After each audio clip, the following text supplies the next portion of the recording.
ባለፈው ሳምንት የሰንበት እንግዳ ዝግጅታችን ከጊዜ ወደ ጊዜ የአደጋው መጠን እያሻቀበ የመጣውን የትራፊክ አደጋ መከላከል ስለሚቻልበት ሁኔታ ከአዲስ አበባ ትራፊክ ማኔጅመንት የሥራ ኃላፊ ጋር ውይይት ማድረጋችን ይታወሳል። ለዛሬም የማጠቃለያውን ክፍል ይዘን ቀርበናል። ተከታተሉት።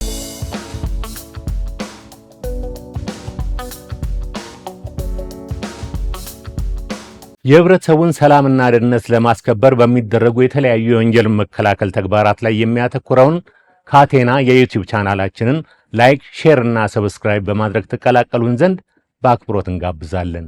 አማረ ታረቀኝ እባላለሁ። የአዲስ አበባ ትራፊክ ማኔጅመንት ባለስልጣን ምክትል ዋና ዳይሬክተር። ግንዛቤ መፍጠር ማለት ምን ማለት ነው? እናንተ ለልጆቻችሁ የምትሰጡት አቅጣጫ ምንድን ነው? ግንዛቤ ስራ የሚሰራ ራሱን የቻለ ስራ ክፍል አለ። የቁጥጥርን ስራ የሚሰራ ደግሞ ራሱን የቻለ ስራ ክፍል ነው ያለው ማለት ነው። የሆነ ቦታ ላይ ተደብቆ መቅጣትና ምን ምንድነው አሁን ዋናው የዛ ነገር አላማው? መቆጣጠርን መደበቅን አላማ አድርገን አይደለም የምንሰራው። ግን እንደዛስ ቢሆን ምን ህግ አክብሮ የሚያሽከረክር አሽከርካሪ ምን ያስቸግረዋል? የእናንተን ተቆጣጣሪዎች የማሳነስ ትራፊክ ሲመጣ የመበርገግና የመታዘዝ ነገር ይታያል ሰው መሀልና ፖሊሶች ሲሆኑ ሚሊተሪዎች ናቸው። ተጨማሪ ማለፍም ካለ መሳሪያዎች የታጠቁ ስለሆነ የማክበር ሁኔታዎች ሊኖሩ ይችላል። ምንድነው የኔ ጥያቄ? አሁን በተለይ አዲስ አበባ መዲናችን አዲስ አበባ በጣም እየዘመነችና የቱሪስት ከተማ እየሆነች ነው በጣም በሚገርም ሁኔታ። ከዛው ጋር አሰራሮቻችን ሊዘምኑ በተለይ የአደጋ መቆጣጠር ስልታችንና አደጋ መቆጣጠራችን ራሱ ከዚህ ጋር እኩል መሄድ መቻል አለበት። ከተማ ዘምኖ እንደዚህ አይነት አደጋ ሲሆን ስምንትን የማለት ነገር አለ። ኢትዮጵያ ውስጥ አዲስ አበባ ውስጥ አታሽከርክሩ የሚባልበት ደረጃ ላይ ደርሰን ነበር። አሁን ያለ ነው ባናቅምና እንግዲህ አመቱን እየጨረስን አዲስ አበባ እንዴት ነበረች አመቷን? የአደጋዋስ መጠን ሁኔታዎች እንዴት ነበሩ? እንግዲህ የአደጋን መጠን ወስደን ለማየት ጨምሯል ቀንሷል የሚል ሳይንቲፊክ እይታውን ማየት ጥሩ ይመስለኛል። ማለት በመቶ ሺህ ተሽከርካሪዎች መካከል ማነው 10 ሺህ ተሽከርካሪዎች መካከል የሚደርስ አደጋና በመቶ ሺህ ሰዎች መካከል የሚደርስን አደጋ ወስደን ነው መስራት ያለበት። ምክንያቱም ምንም ህዝብ በሌለበት ምንም ተሽከርካሪ በሌለበት ወይም አንድና ሁለት ተሽከርካሪዎች ባሉበት አካባቢ ላይ የሚደርስ አደጋና ብዙ ተሽከርካሪ ባለበት አካባቢ የሚደርስ አደጋ ስለሚለያይ ማለት ነው። እንቅስቃሴዎች ሲኖሩ ለአደጋ የመድረስ እድሉም በዛው ልክ እየጨመረ ይሄዳል ማለት ነው። ስለዚህ ይህንን ወስደን ማየት ያስፈልጋል። ቁጥሩንም ወስደን ዝም ብለን የምናየው ከሆነ ባለፈው አመት 9 ወር ላይ ከ295 ዜጎቻችን በላይ እዚህ ከተማ ውስጥ በትራፊክ አደጋ ምክንያት ህይወታቸውን አጥተዋል። በዚህ አመት ወስደን ስናይ 285 ነው። ከባለፈው አመት አኳያ አንጻራዊ የሆነ መሻሻል አለ። በቁጥርም ደረጃ ወስደን ስናየው 10 ሰው አካባቢ የሞት አደጋን መቀነስ ተችሏል። ግን አሁንም እየሞተ ያለው ሰው ቁጥር ከዚህ ሰው ጀርባ ምን ያክል ሰው ሊጎዳ እንደሚችል ማሰብ ማየት ጥሩ ነው የሚሆነው ማለት ነው። ምናልባት ቀንሳል የምንለው ካቀድነው እቅድ ከመቀነስ ካለበት አኳያ ከመፈጸም አኳያ ወስደን ሊሆን ይችላል። ነገር ግን አሁን እየደረሰ ያለው አደጋ ቀላል የሚባል ቁጥር አይደለም አሁንም ቢሆን። ስለዚህ 285 የሞት አደጋ በዚህ ከተማ ውስጥ በ9 ወር መመዝገብ ማለት ከአንድ አደጋ ጀርባ ምን ያክል ሰው ሊጎዳ ይችላል የሚለው ማየትም ጥሩ ነው የሚሆነው። ምክንያቱም ከአንድ አደጋ ጀርባ በተለይ የኛን መረጃዎች ወስደ ስታያቸው የደረሱ አደጋዎች almost ከ50 በመቶ በላይ የሚደርሱት አደጋዎች እድሜያቸው ከ20 ዓመት እስከ 49 ዓመት ያሉ ዜጎቻችን ስለዚህ መስራት ማምረት የሚችሉ ቤተሰብ ከጀርባቸው የሚደግፉ ልጆች የሚያስተዳድሩ ናቸው ማለት ነው። አብዛኞቹ አደጋዎች ከፍጥነት ወሰን በላይ የሚደርሱ አደጋዎች ናቸው። ኦኬ በጣም አመሰግናለሁ። እኔም በተለይ ይሄ ፓርኪንግ ምልክት ማመልከቻ ላይ የተሰሩ ስራዎች የሚመጥን ነው። የከተማዋንም እድገት የሚመጥን መሆኑ እኛም እንትን እንላለንና የሚዲያዎች ምላሽስ የእናንተ ኦፕንነት አሁን ይሄ እንግዲህ እንደተባለው እኛ እንቀጥላለን በዚህ ጉዳይ ላይ መስራት። እናንተ ከተባበራችሁን እኛ ስራችን ስለሆነ እንሰራለን። በቀጣይስ ከሚዲያዎች አንደኛ ቢሮአችሁ ምን ያህል ክፍት ነው? እንደዚህ አይነት ነገሮችን አብሮ ተባብሮ ለመስራት የሚዲያዎችስ እስካሁን ሪስፖንሳቸው ምን ይመስላል? ለምን ሚዲያ አንደኛ ዓላማው ሶሻል ሪስፖንሲቢሊቲ መወጣት ይሄ ግዴታን የሞራል ጉዳይ ነው። ስለዚህ በዚህ ጉዳይ ላይ ተናቦ የመስራት የሰራችሁ የሚዲያዎችስ አስተዋጽኦ ምን ያህል ነው? ምን ያህል ጠቃሚ የአደጋ መከላከል ስራ ሰርተዋል ብላችሁ ትገመግማላችሁ? እንግዲህ የሚዲያ አካላትን እንዳልኩ ከምንሰጣቸው ባለድርሻ አካላቶችን ከምናሳትፋቸው አንዱ ሚዲያዎችን ነውኛ። የሚዲያ ፎረምም አለ። ከሚዲያ አካላት የተወጣጡ ውይይቶችን አድርገን ምርጫዎች ተደርገው 5ቱም የሚዲያ ባለሙያዎች የሆኑ አካላት የሚዲያ ፎረምን በበላይነት እየመሩ ከኛ ጋር አብረው ይሰራሉ። የራሳቸውን እቅድም አዘጋጅተው ግንዛቤ ከመፍጠር አኳያ መረጃዎችን ከመስጠት አኳያ ሚናቸውን እየተወጡ ያሉበት ሁኔታ ነው ያለው። ግን አሁን በቂ ነው ወይ ብለን የምናየው ከሆነ ደግሞ በቂ አይደለም። እናንተስ ቢሮአችሁ ምን ያህል ክፍት ነው ብዬ ጠይቄያለሁ። አንዳንድ ጊዜ እንደናንተ አይነት መረጃ እናንተ ጋር ያለውን መረጃ እኛ ላይ ኖረን ይችላል። ይሄ ነገር አለ፣ ይሄን ነገር ስሩልኝ፣ እዚች አይነት ቦታ ላይ ህዝቡን እንደዚህ አይነት አዌርነስ ስራ ስሩልኝ ብሎ የማለት የመቅረብ ነገር አለ። እንግዲህ እሱ ችግር የለም። አሁን ማሳየው አንተም ልትመሰክር ትችላለህ። ስንጋበዝ ለመምጣት ችግር የለም። መረጃ ለመስጠት ብዙ ችግር የለም። ምናልባት እንግዲህ አንዳንድ ጊዜ ቀጥታ ኃላፊዎችን ብቻ የመፈለግ ሁኔታዎች ይኖራሉ። ከሚዲያ አካላት መረጃዎቹን እስከፈለጉ ድረስ መረጃውን ማንም ቢሰጥ የተሰጠው መረጃ ተአማኒነት ካለውና ከተቋሙ የሚወጣ ከሆነ እሱን ተቀብሎ ለመስራት ብዙ ፍላጎቶችም አይስተዋሉም እውነት ለመናገር። ስለዚህ ሁሉም አካል ኃላፊዎችን የመፈለግ ሁኔታዎች የሚስተዋሉት ቀላል አይደለም ማለት ነው ቁጥሩ። እንደዚህ አይነት ነገሮች ሊገጥሙ ይችል ይሆናል በተደራራቢ ስራዎች ምክንያት። ከዛ ባለፈ ግን መረጃ የምንሰጠውኛ የግንዛቤ ስራ አንዱ ስራችንም ስለሆነ ነው። ስለዚህ እዚህ መጥተን መረጃ ስንሰጥ ስራችንን እየሰራን ነው ብለን ነው የምንወስደውና በእኛ በኩል ያለ መረጃ ለመስጠት ምንም አይነት የዝግጁነት ችግርም አይኖርም። የገጠመም ካለ ለማረም ዝግጁ ነን። በእኛ በኩል ሁልጊዜም ቢሮአችን ክፍት ነው መረጃ ለመስጠት የሚለውን ይኸው ማሳሰቢያውን እንግዲህ እናቀርባለን። የህብረተሰቡን ሰላምና ደህንነት ለማስከበር በሚደረጉ የተለያዩ የወንጀል መከላከል ተግባራት ላይ የሚያተኩረውን ካቴና የዩቲዩብ ቻናላችንን ላይክ፣ ሼር እና ሰብስክራይብ በማድረግ ተቀላቀሉን ዘንድ በአክብሮት እንጋብዛለን። ሌላ አቶ አማረ እንግዲህ ህዝብ ማገልገል ቀላል ፈተና አይደለም። በተለይ የእናንተ ልጆችና እናንተ ከመቀጣት ጋር ስለሆነ እኔ አጥፍቻለሁ የሚል ሰው አይኖርም። ብዙ ጊዜ ነርቨስ ነው የሚሆነው ሰው እና ዲሲፕሊንድ ሆኖ ያን የተቀጣ ሰው ወይ ያን እንትን እንዲታረም የሚፈለገውን ሰው በማረም በኩል ከእናንተ ልጆች ብዙ ይጠበቃል።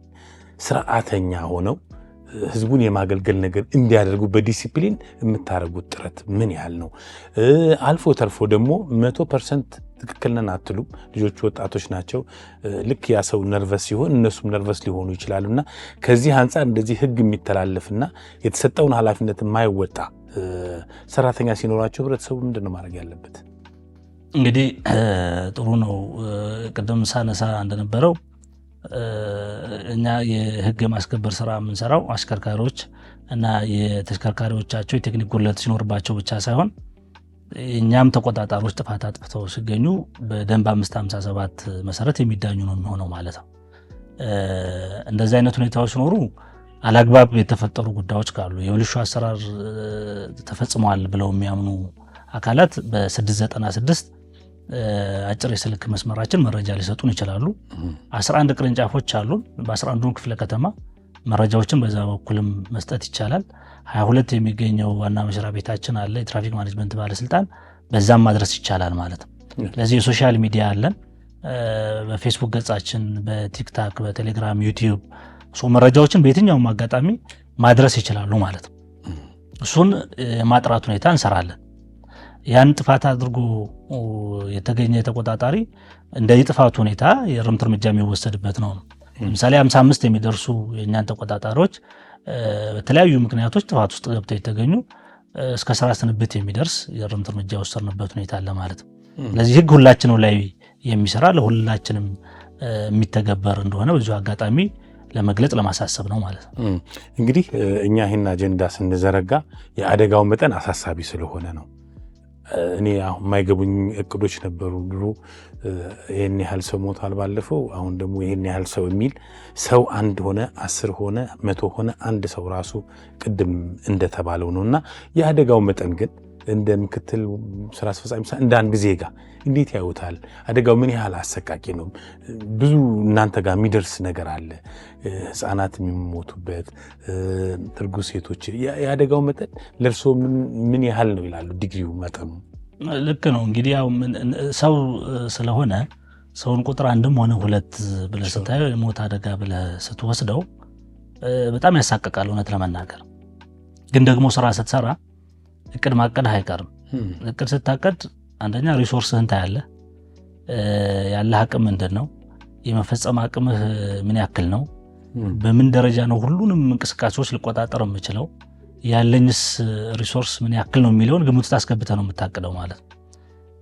እሱን ወስደን ስለምንሰራ ንጽጽር ውስጥ እንገባለን ማለት ነው እንጂ አንድም ሰው ቢሆን መሞት የለበትም የሚለው ግልጽ ነው። አንዳንዱ ጉዳዮች ቅድም ስንል እንደነበረው 24 ሰዓት ሙሉ የትራፊክ እንቅስቃሴውን ከፍጥነት ወሰን በላይ ማሽከረከረ ጠጥቶ አሽከረከረ የምንላቸው አጠቃላይ ወደ 120 የሚደርሱ ህጎችን ለመከታተል እውነት ለመናገር አሁን ትንሽ የሚያስቸግርበት ሁኔታ አለ። ከቴክኖሎጂ ሁሉም ቦታዎች ላይ ከተማው ላይ ከመጠቀም አኳያ እዚህ አንዳንዱ ከኢኮኖሚ ጋር የሚያያዝ ጉዳዮችም አሉት ማለት ነው። ስለዚህ የተለጠጠ ቅድም ብታቅደው ልተገብረው የምትችል እንጂ መሆን ያለበት የማትፈጽመውን ማቀድ ስለሚያስቸግር ነው ማለት ነው ንጽጽር ውስጥ የሚገባው። ስዊድን ጥሩ ተሞክሮ ነው ያላቸው በትራፊክ አደጋ እና ቪዥን ዜሮ ብለው እቅድ አቀዱ። ግን አሁን ድረስ ከ200 በላይ ያላነሱ ዜጎች በየአመቱ ትራፊክ አደጋ ይሞታሉ። አንጻራዊ የሆነ ግን በጣም መሻሻል ያለበትና በጣም በጥሩ ተሞክሮነቱ የሚነሳ ነው። ስለዚህ እኛም ስናቅድ ቪዥን ዜሮ ብለን ብንነሳ ሪሊ እንተገብረዋለን ወይ የሚለውን ማየት ጥሩ ነው የሚሆነው ማለት ነው እና ካለህ እቅድ አኳያ ነው። በተሽከርካሪ ቴክኒክ ብቃት ማነስ የሚደርስ አደጋ ቁጥሩ ቀላል አይደለም። በአሽከርካሪዎች የባህሪ ችግር ምክንያት የሚደርስ አደጋ ቁጥሩ ቀላል አይደለም። የተቀመጡ ህጎችን አክብሮ ከመንቀሳቀስ አኳያ ቁጥሩ ቀላል አይደለምና ወደ ውጭ የመመልከት ሁኔታዎች ይኖራሉ። ብዙ ጊዜ አሽከርካሪ ስንሆን ተቆጣጣሪውን ነው የምናየው፣ ተቆጣጣሪ ሲሆን አሽከርካሪ ነው የሚያየው፣ አሽከርካሪ ሲሆን እግረኛው ነው፣ እግረኛው ሲሆን አሽከርካሪ ነው፣ የሚዲያ አካሉት ወደዛ ነው እና እኔ ኃላፊነት አለብኝ ብሎ ከማየት አኳያ ያሉ ስንኖቶችን ማረም ይጠበቅብናል የሚል እውነት ነው። እኔ የምመኘው ሁላችንም እንደዚህ በአንድ ሆነ የሚጠፋውን የህፃናት ህይወት የሚጎለውን የመስራት የሚችል አካል ማቆም የምንችልበት ጊዜ መቼ ይሆን ብዬ አስባለሁ። በጣም ነው የማመሰግነው። እንደ ጥያቄ መጨረሻ ግን አሁን ኦልሞስት ክረምቱ ገባ። ክረምት ደግሞ ብዙ ጊዜ ተሽከርካሪ አደጋ የሚበዛበት ጊዜ ነው። መንገዱ የተመቻቸ አይደለም። መንገዱ ቢመቻችም መኪኖቹ የተሟሉ አይደሉም። ዋይፐር የሌለው ሰው አለ። በተለይ የህዝብ ትራንስፖርት የሚሰጡ አካላትና ክረምትና አደጋ የተያያዥ ናቸው። እግረኛው ራሱ የሚፈጥረው ነገር እና ከዚህ አንጻር እዚህ ላይ ቆመን አሁን ያለው ክረምት ላይ ቆመን መቀነስ የምንችልበት ምንድን ነው? አሽከርካሪውስ፣ ህግ አስፈጻሚው፣ የህግ ተቆጣጣሪው አካልና የሚመለከተው ሁሉ ምን ማድረግ አለበት? እግረኛን ጨምሮ አደጋችንን መጠኑን እንዳንጨምረው አትሊስት ማድረግ የምንችለው ነገር ካላቷ ማድረግ። ክረምት ላይ እንቅስቃሴ ሲያደርጉ ዝናብን ከመፍራት በጃንጥላ ሙሉ በሙሉ ተሸፍኖ መንገዶች የማቋረጥ ሁኔታዎች ይታያሉ። በተለይ ሃይዌይ አካባቢ ላይ ደግሞ ድልድዮችን እየዘለሉ የመንቀሳቀስ ሁኔታዎች አሉ። እግረኛ ማቋረጫ ውጭ የሆኑ ቦታዎችን የመጠቀም በተሽከርካሪ መንገድ ላይ የመግባት እንዲህ አይነት ነገሮች ስላሉ ራሳቸውን ከአደጋ እነዚህ ነገሮች ባለመፈጸም መጠንቀቅ መቻል አለባቸው። በተለይ ዝናብ በመፍራት ሙሉ በሙሉ ጃንጥላ ተከልለው የማቋረጥ ተሽከርካሪ መንገድን የማቋረጥ ሂደት ውስጥ ለአደጋ የመጋለጥ እድል ስለሚበዛ ጥንቃቄ ማድረግ አለባቸው ማለት ነው።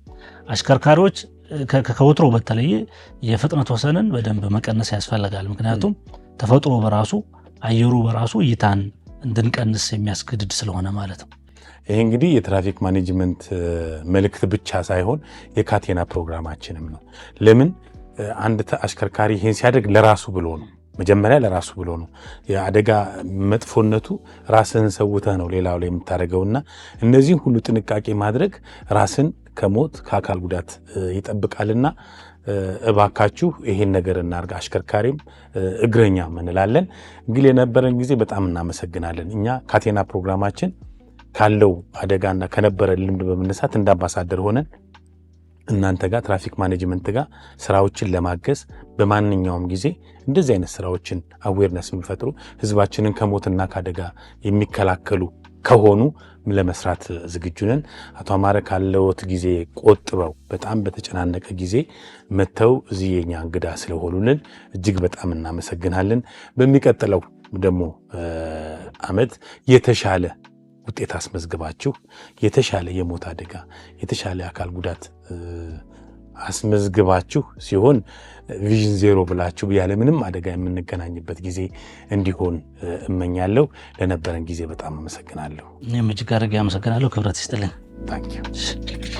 እሺ የህብረተሰቡን ሰላምና ደህንነት ለማስከበር በሚደረጉ የተለያዩ የወንጀል መከላከል ተግባራት ላይ የሚያተኩረውን ካቴና የዩቲዩብ ቻናላችንን ላይክ፣ ሼር እና ሰብስክራይብ በማድረግ ተቀላቀሉን ዘንድ በአክብሮት እንጋብዛለን።